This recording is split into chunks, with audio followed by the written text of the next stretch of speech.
Hello friends, welcome back to my channel. This is me Bhavna Singh. आज मैं बहुत important topic लेके आई हूँ, बहुत इंपॉर्टेंट इशू लेके आई हूँ। ये हर उस व्यक्ति के लिए इंपॉर्टेंट है जो एलएलबी कर रहा है या एलएलबी कर चुका है, जो लीगल प्रोफेशन से ताल्लुकात रखता है, जो लीगल प्रोफेशन से जुड़ा हुआ है।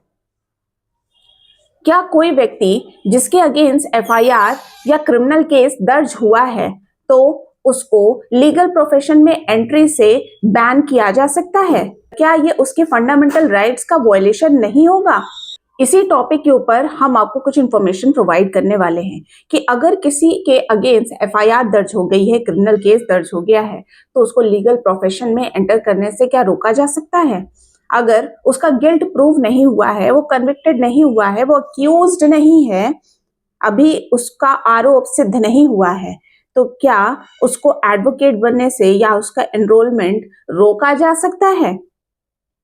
रिसेंटली सुप्रीम कोर्ट में एक केस आया। Recently a case came before the supreme court, जहां पे ये इंपॉर्टेंट क्वेश्चन रेज किया गया। ये कहानी शुरू होती है 2017 से, जहां मद्रास हाईकोर्ट ने एक टेम्परेरी ऑर्डर पास किया था, जिसमें कहा गया था कि जितने भी स्टेट बार काउंसिल हैं उनको ये रूल्स फॉलो करने पड़ेंगे। ये एक तरीके का टेम्परेरी ऑर्डर था, लेकिन अभी तक इस पे कोई कानून नहीं बनाया गया है, कोई लॉ पास नहीं हुआ है, लेकिन अभी तक ये फॉलो किया जा रहा है।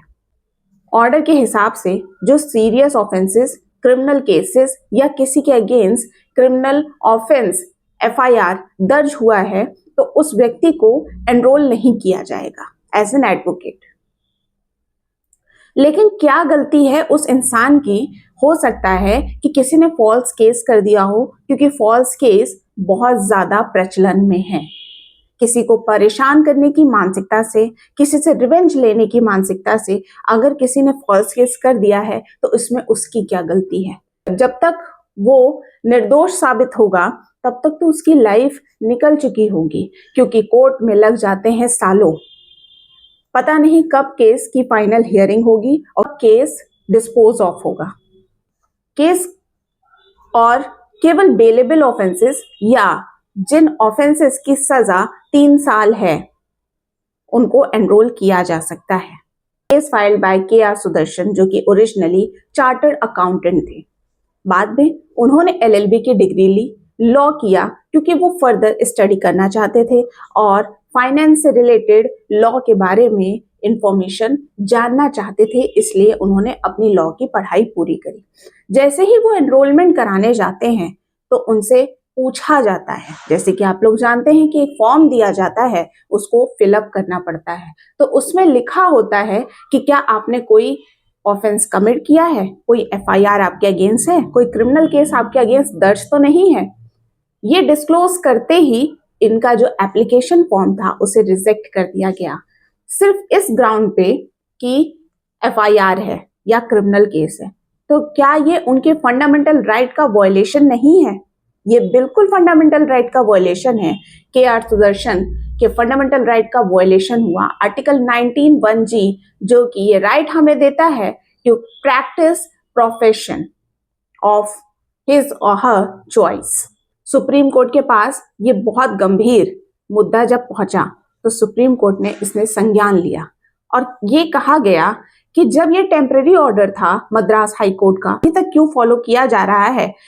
इसमें तो कोई लॉ भी नहीं है, कोई सैंक्शन नहीं है, तो किस तरीके से इस टेम्परेरी ऑर्डर को अभी तक फॉलो किया जा रहा है? अच्छा, रूल्स ये बनाए गए कि जो एनरोलमेंट करने आ रहे हैं अगर उनके अगेंस्ट एफआईआर दर्ज है तो वो एनरोल एज एन एडवोकेट उनको नहीं किया जाएगा। लेकिन उनका क्या, जो एडवोकेट तो हैं, एनरोल्ड हैं, के अगेंस्ट क्रिमिनल ऑफेंसेस हैं, दर्ज हुए हैं, क्रिमिनल केसेस दर्ज हुए हैं, एफआईआर है, उनका क्या?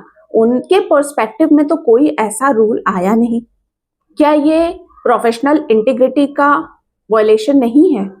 ऑनरेबल सुप्रीम कोर्ट ने ये कहते हुए कि इस पे कोई लॉ नहीं है, इसलिए इसको लॉन्ग टाइम तक फॉलो नहीं किया जा सकता है, ये एक टेम्परेरी ऑर्डर था। तो इस तरीके से ऑनरेबल सुप्रीम कोर्ट ने अपना ऑर्डर दिया कि ये जो टेम्परेरी ऑर्डर था इसको फॉलो करना मैंडेटरी नहीं है। आप ये देखिए कि एनरोलमेंट कैसे करना है, आप ये देखिए कि एनरोलमेंट का प्रोसीजर क्या होना चाहिए। अगर लॉ नहीं है तो उस पर आपको वर्कआउट करना चाहिए कि अगर आपको कोई ऐसा रूल्स बनाने हैं तो मिसकंडक्ट या इससे रिलेटेड कोई रूल लेके आइए, क्योंकि आजकल ये बहुत ज़्यादा प्रेवलेंट हो गया है सोसाइटी में कि फॉल्स केस कर दिया या किसी के अगेंस्ट पेंडिंग है, कोई परेशान करने की मानसिकता से किसी को किया जा रहा है, तो ये गंभीर मुद्दा है और इस तरीके से आप किसी को कोई काम करने से रोक नहीं सकते हैं।